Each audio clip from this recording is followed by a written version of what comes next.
بسم اللہ الرحمن الرحیم۔ السلام علیکم ورحمۃ اللہ وبرکاتہ۔ پیس ٹی وی کے قابل احترام اور صاحب علم ناظرین، آج ہم ایک اہم موضوع پہ گفتگو کریں گے، دنیا اور آخرت۔ ہم سب دنیا میں رہتے ہیں، رہتے بستے ہیں۔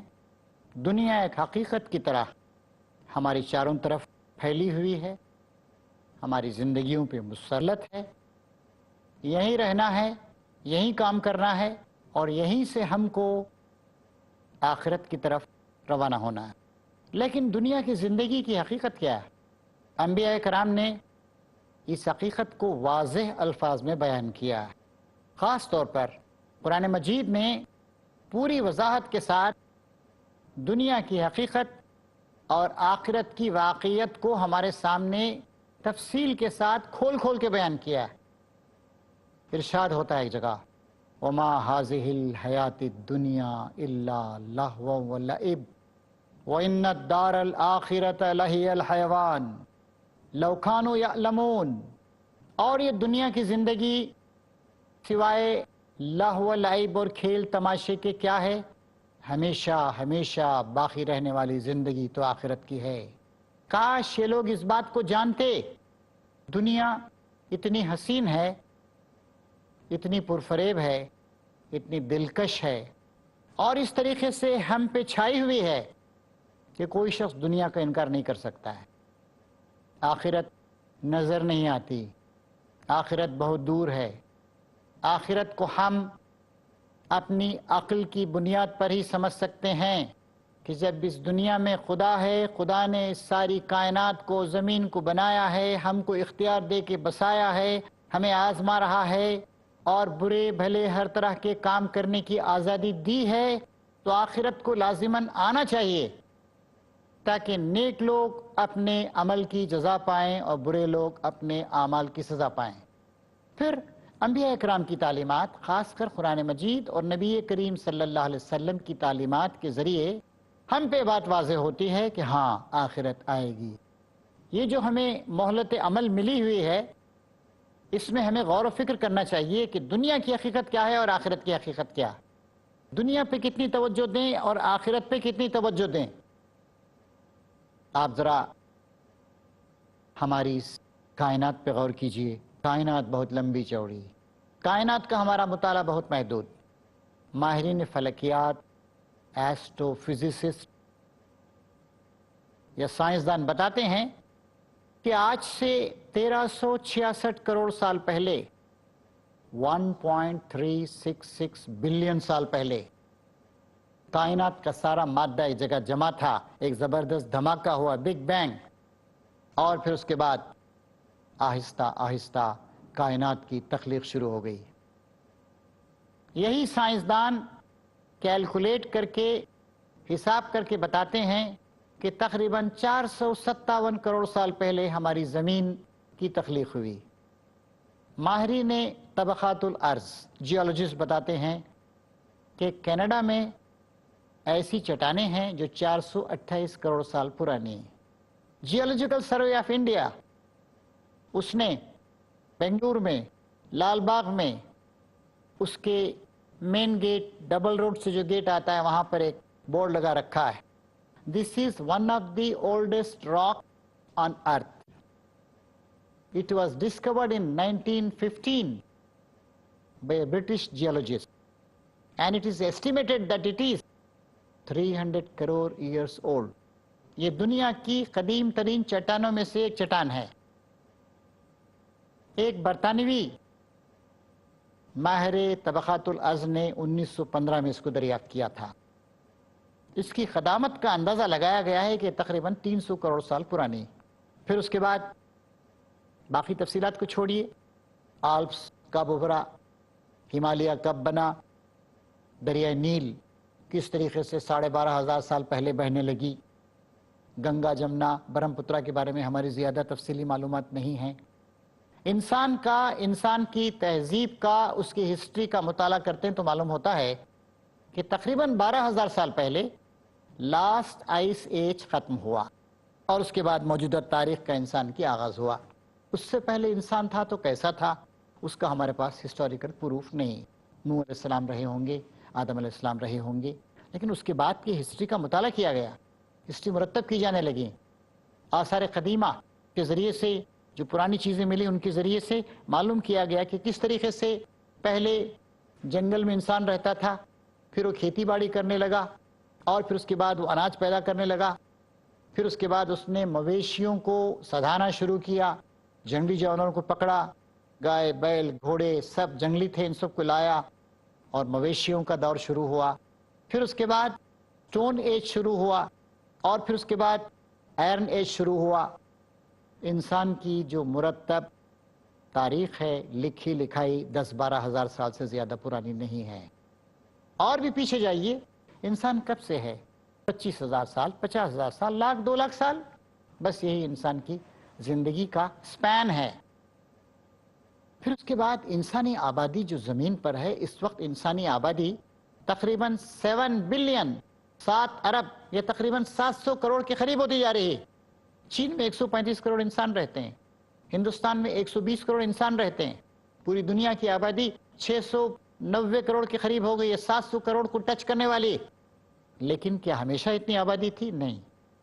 اندازہ لگایا گیا ہے, یہ جو ڈیموگرافسٹ ہوتے ہیں, ڈیموگرافی یعنی علوم آبادی کے ماہرین, ان کا اندازہ ہے کہ آج سے تقریباً 4,000 سال پہلے یا عیسیٰ علیہ السلام سے 2,000 سال پہلے زمین کی آبادی 2 کروڑ تھی. عیسیٰ علیہ السلام کے زمانے میں 20 کروڑ تھی.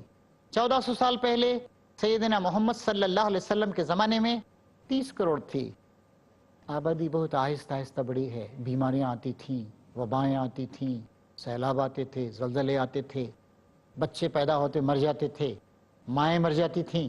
تو نبی کریم صلی اللہ علیہ وسلم کے زمانے میں آبادی کا تخمینہ جو 30 کروڑ کا تھا, 1650 میں آبادی پہلی بار 50 کروڑ ہوئی, تقریباً ڈبل ہوئی, اور 1825 میں پہلی بار 100 کروڑ ہوئی. دیکھیے بہت آہستہ آہستہ آبادی بڑھی, اور پھر اب 700 کروڑ کو ٹچ کرنے والی. اندازہ ہے کہ آبادی بڑھتی رہے گی, 900 کروڑ تک جائے گی, پھر اس کے بعد وہ اسٹیبلائز ہو جائے گی. ایسی وجوہات ہیں, ڈیموگرافرز کہتے ہیں کہ نہیں بڑھے گی. تو آبادی بھی بہت کم تھی, اور انسان بہت کم ترقی یافتہ تھا, اور انسان بہت کم عرصے سے ہے. جب سے زمین بنی ہے یا بگ بینگ ہوا ہے اس وقت سے لے کر, یعنی 1366 کروڑ سال پہلے سے لے کر آج تک کو آپ 1 سال مان لیں تو انسان بس 1-2 منٹ سے ہے, زیادہ وقت سے نہیں. اور انسان کی زندگی بڑی مختصر. نبی کریم صلی اللہ علیہ وسلم کی حدیث آتی ہے کہ میری امت کے لوگوں کی عمریں 60-70 سال ہوں گی, 60 و 70 عامہ. یہی انسان کی زندگی کا جو سپین ہے اتنا ہی ہے. اب ذرا سوچئے انسان کرتا کیا ہے؟ پیدا ہوتا ہے, پیدا ہونے میں ہمارا کوئی اختیار نہیں, کہاں پیدا ہوں, کون عورت ہماری ماں ہو, کون شخص ہمارا باپ ہو, کتنے ہمارے بھائی ہوں, کوئی ہماری چوائس نہیں. اللہ نے پیدا کیا, جس علاقے میں پیدا کیا وہاں کے سٹیزن بن گئے, جن ماں باپ کے گھر میں پیدا کیا وہ ہمارے ماں باپ بن گئے, جس زبان کے بولنے والوں میں پیدا کیا وہ ہماری مادری زبان مدر ٹنگ بن گئی.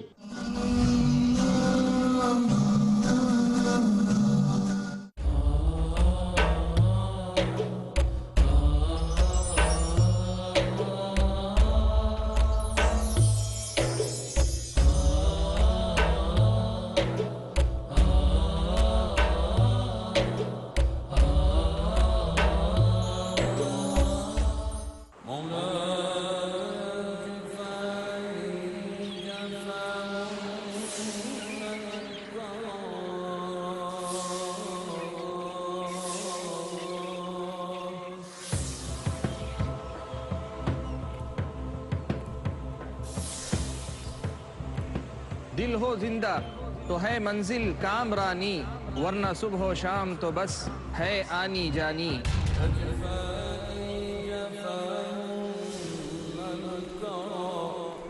دل بیدار ہے مطلوب ربانی, یہی پیغام نبی کا, یہی تعلیم قرآنی.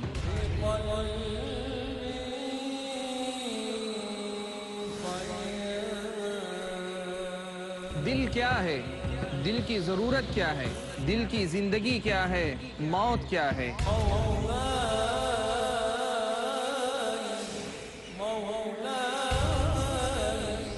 یہ سب جاننے کے لیے دیکھیے میرے ساتھ ایک نیا سلسلہ دل کی دنیا، صرف پیس ٹی وی اردو پر۔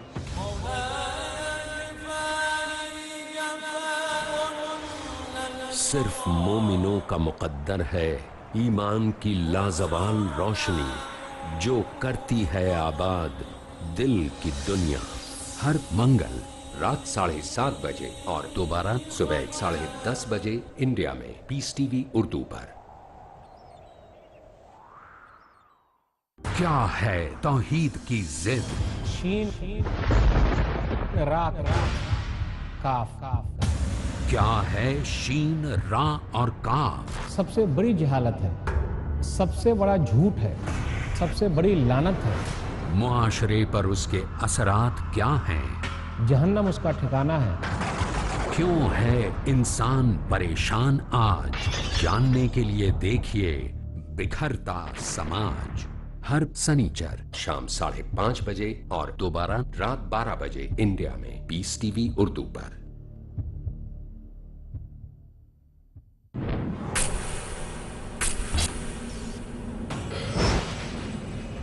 Courage it takes to stand up for what you believe in. Courage it takes to be true and righteous. Courage it takes to dare and answer your questions, be they social, political, economic, educational, or religious. To get clear and convincing answers, Test your courage and question me in Dare to Ask.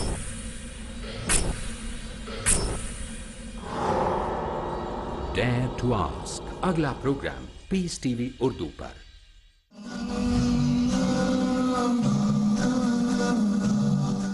ہر انسان، جیسے Shakespeare نے کہا تھا کہ 7 مرحلے ہیں: پیدا ہوتا ہے، کھیلتا کودتا ہے، پڑھتا لکھتا ہے، جوان ہوتا ہے، کماتا ہے، شادی کرتا ہے، پھر اپنے جیسے دوسرے بچوں کو جنم دیتا ہے، اور پھر ادھیڑ پن اور بڑھاپے سے گزرتے ہوئے موت کی کھٹکھٹاہٹ کو، دستک کو سنتا ہے اور اپنی آنکھیں بند کر کے دنیا سے رخصت ہو جاتا ہے۔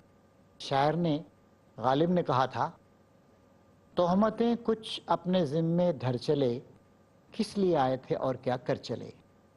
بہت کم انسان ہیں جو اچھے کام کر کے جاتے ہیں، بہت زیادہ انسان ہیں جو برے کام کر کے دنیا سے رخصت ہوتے ہیں، اور پھر چکر چلتا رہتا ہے، پیدائش سے لے کر موت تک، پھر نئی نسلوں کے آنے کا چکر چلتا رہتا ہے۔ آخر اس کا مقصد کیا ہے؟ اس کا کوئی نہ کوئی مقصد تو ہونا چاہیے۔ چنانچہ آپ ذرا اس بات پہ غور فرمائیں، اللہ تعالیٰ قرآن مجید میں مثال دیتا ہے، دنیا کی زندگی کی مثال دیتے ہوئے کہتا ہے کہ دنیا کی زندگی کی مثال ایسے ہے جیسے کھیتی پروان چڑھنے لگی، لہلہانے لگی، کسانوں کا دل لبھانے لگی، پھر اس میں دانے پیدا ہوئے، پھر وہ دانے پختہ ہوئے، پھر کھیتی پیلی پڑنے لگی، کسان نے اس کو کاٹ لیا، اور پھر اس کے بعد کھیتی کا جو دور تھا، جو سرکل تھا، ختم ہو گیا۔ کیا انسان کی زندگی کی یہی مثال؟ انسان کی زندگی کو ایسا ہی ہونا چاہیے، یا انسان کی زندگی کا کوئی مقصد؟ انسان کی زندگی کا لازماً کوئی مقصد ہونا چاہیے۔ انسان چاول اور گیہوں کے دانوں جیسا نہیں، انسان درخت کے پتوں جیسا نہیں، انسان کی زندگی کا کوئی نہ کوئی مقصد ہونا چاہیے۔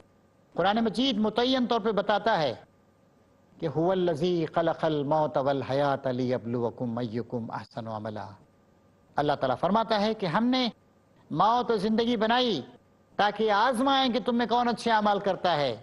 صاف صاف بتا دیا کہ دنیا کی زندگی چند روزہ ہے، دنیا کی زندگی کھیل تماشے سے زیادہ اہمیت نہیں رکھتی ہے۔ دنیا کی زندگی آخرت کا پہلا مرحلہ ہے۔ تو محترم ناظرین، دنیا کی زندگی اگر صرف ایک دروازے سے داخل ہونا، کمرے میں کچھ کام انجام دینا، دوسرے دروازے سے نکل جانا ہی ہو تو بے معنی۔ دنیا کی زندگی اسی وقت بامعنی ہوگی جبکہ اس کے بعد ایک ہمیشہ ہمیشہ کی زندگی ہو، آخرت کی زندگی ہو۔ مذہب نے اس کا تصور پیش کیا ہے، انبیاء اکرام نے اس کی بات کہی ہے، نوح علیہ السلام نے، ابراہیم علیہ السلام نے، موسیٰ علیہ السلام نے، عیسیٰ علیہ السلام نے، اور سب سے زیادہ تفصیل کے ساتھ زور کے ساتھ سیدنا محمد صلی اللہ علیہ وسلم نے بتایا ہے کہ دنیا کی زندگی آخرت کا پیش خیمہ ہے، آخرت کی تیاری کا مرحلہ ہے۔ یہ ایک مقولہ مشہور ہے، الدنیا مزرعۃ الآخرہ۔ حدیث نہیں ہے، یہ حدیث کسی مستند کتاب میں نہیں ہے، لیکن بہت صحیح بات کہ دنیا آخرت کی کھیتی ہے۔ جو کچھ ہم یہاں کریں گے اس کو وہاں بھریں گے، جو یہاں بوئیں گے وہاں کاٹیں گے۔ تو یہ دنیا کی زندگی آخرت کے مقابلے میں کچھ بھی نہیں ہے، جیسے کہ قرآن مجید نے کہا۔ لیکن کیا اس کا مفہوم یہ ہے کہ آدمی دنیا کو چھوڑ دے، دنیا کو ترک کرے؟ کبھی کبھی کچھ لوگوں کے ذہنوں میں اس طرح کا خیال آتا ہے، جب یہ دنیا آنی جانی فانی ہے اور ساری کی ساری دنیا ختم ہو جانے والی ہے اور آخرت ہی سب کچھ ہے، تو چلو ہم اس دنیا کو چھوڑو، دنیا کو چھوڑ کر ہم کسی کونے میں جا کر بیٹھ جائیں اور وہاں پر بس اللہ اللہ کرتے رہیں۔ اسلام نے ہم کو تصور نہیں دیا۔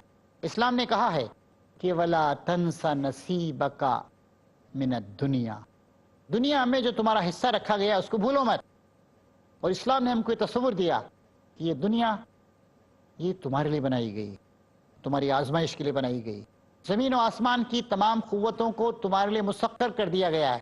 اقبال نے بھی کہا تھا، دنیا ہے فقط مومن جاں باز کی میراث، دنیا استعمال کرنے کے لیے۔ اور نبی کریم صلی اللہ علیہ وسلم نے اپنی تعلیمات سے اور اپنی جدوجہد سے ثابت کیا، اس دنیا کو خدا کے راستے پہ چلانا، انسانوں کے سروں کو خدا کے آگے جھکانا، انسان کو اس کی زندگی کے مقصد سے آگاہ کرانا، انسان کو ایک مکمل تبدیلی لانے پر آمادہ کرنا، یہاں تک کہ اللہ تعالیٰ کا کلمہ بلند ہو جائے، یہ تمہاری زندگی کا مقصد۔ هو الذی ارسل رسولہ بالہدی ودین الحق لیظہرہ علی الدین کلہ، یہ اللہ تعالیٰ ہے جس نے اپنے رسول محمد صلی اللہ علیہ وسلم کو بھیجا، سچے دین کے ساتھ بھیجا، مکمل ہدایت نامے کے ساتھ بھیجا، تاکہ یہ دین دنیا کا سب سے غالب دین ہو جائے۔ لوگوں کے افکار، لوگوں کے اعمال، ان کی زندگیاں، ان کے طور طریقے، ان کا اٹھنا بیٹھنا، رہنا سہنا، چلنا پھرنا، ان کا کمانا، ان کا خرچ کرنا، ان کی خاندانی زندگی، ان کی اجتماعی زندگی، ان کی سیاست، ان کی حکومت، ان کے بین الاقوامی تعلقات، سب اللہ کی مرضی کے مطابق چلنے لگے۔ ظاہر ہے کہ سب لوگ اس بات کو نہیں مانتے، لوگوں کے نظریات الگ الگ ہوتے ہیں، اور لوگوں کے نظریات کو کھل کھیلنے کا موقع اللہ تعالیٰ دیتا ہے۔ مومن کا کیا کام؟ مومن کا کام یہ ہے کہ وہ اپنی نگاہوں کو اللہ تعالیٰ کی رضا پہ جمائے رکھے، اللہ تعالیٰ کی آخرت پہ جمائے رکھے، دنیا میں جو کچھ کرے وہ آخرت کی کامیابی کے لیے کرے۔ تو یہ نقطہ نظر کہ دنیا کو چھوڑ دو، دنیا ہمارے لیے نہیں ہے، یہ صحیح نہیں۔ علامہ اقبال نے کہا تھا، ابلیس کے زمانے کہلوایا ہے، ابلیس کی مجلس شورا میں، ہر نفس ڈرتا ہوں اس امت کی بیداری سے میں، ہے حقیقت جس کے دین کی احتساب کائنات۔ یہ امت مسلمہ کہیں جاگ نہ جائے، میں چاہتا ہوں کہ یہ تھپکیاں دے دے کے اس کو سلاتا رہوں۔ اگر یہ جاگ گئی یہ امت، اس کے دین اسلام، اس کی حقیقت کیا ہے؟ احتساب کائنات، اپنا احتساب کرنا، انسانوں کا احتساب کرنا، ظالموں کا ہاتھ پکڑنا، مظلوموں کی دادرسی کرنا۔ افسوس کی بات یہ ہے کہ اس نے اس مقصد کو بھلا دیا۔ امت کے کچھ لوگوں نے دین کا ایک محدود تصور اپنا لیا، اسی لیے آخرت کا جو تصور ہے وہ ایک حرکی تصور، ڈائنامک تصور ہے۔ آخرت کا ایک تصور انسان کو عمل پر آمادہ کرنے، جدوجہد پر آمادہ کرنے والا تصور۔ کہ نبی کریم صلی اللہ علیہ وسلم نے کبھی یہ طریقہ اختیار کیا کہ چھوڑو دنیا کو، چلو ایک کنارے بیٹھ جائیں گے، چلو اللہ اللہ کریں گے؟ نہیں، آپ نے کہا کہ نہیں، تو مسلمان ہے، زمانے کو مسلمان کر دے، اللہ کے دین کو پھیلاؤ، اللہ کے بندوں کو اللہ کے راستے کی طرف بلاؤ۔ ادعو الی سبیل ربک بالحکمت والموعظۃ الحسنہ، اپنے رب کے راستے کی طرف انسانوں کو دعوت دو اور بلاؤ، حکمت اور عقل مندی اور دانش مندی کے ساتھ اور اچھی نصیحتوں کے ساتھ۔ کیا کام تھا نبی کریم صلی اللہ علیہ وسلم کا؟ آیات قرآنی کی تلاوت کرنا، کتاب کی اور حکمت اور عقل مندی اور دانش مندی کی تعلیم دینا، لوگوں کی زندگیوں کا تزکیہ کرنا، اس طرح تزکیہ کرنا کہ ان کا فکر اور ان کا عمل اللہ کی مرضی کے مطابق ہونے لگے، اس طرح تزکیہ کرنا کہ ان کی انفرادی اور اجتماعی زندگی اللہ تعالیٰ کے احکام کی روشنی میں طے پانے لگے۔ یہی تو کیا نبی کریم صلی اللہ علیہ وسلم نے۔ اب دیکھیے ہمارے پاس افضل البشر بعد الانبیاء بالتحقیق، انبیاء اکرام کے بعد سب سے بڑی شخصیت کون ہے؟ ابو بکر صدیق. وہ عابد شب زندہ دار بھی تھے، وہ شہ سوار بھی تھے، وہ ایڈمنسٹریٹر بھی تھے، وہ ہیڈ آف دی اسٹیٹ بھی تھے، وہ چیف جسٹس بھی تھے. سارے کے سارے کام وہ انجام دیتے تھے. انہوں نے دنیا اور آخرت کی اس طرح کی تقسیم نہیں کی. دنیا کا تصور ان کے پاس آخرت کے لیے تھا. اور نبی کریم صلی اللہ علیہ وسلم نے اپنی پوری کی پوری زندگی سے یہ بات ثابت کی کہ یہ پوری زندگی راہ محبت میں، راہ خدا میں لٹا دی جائے.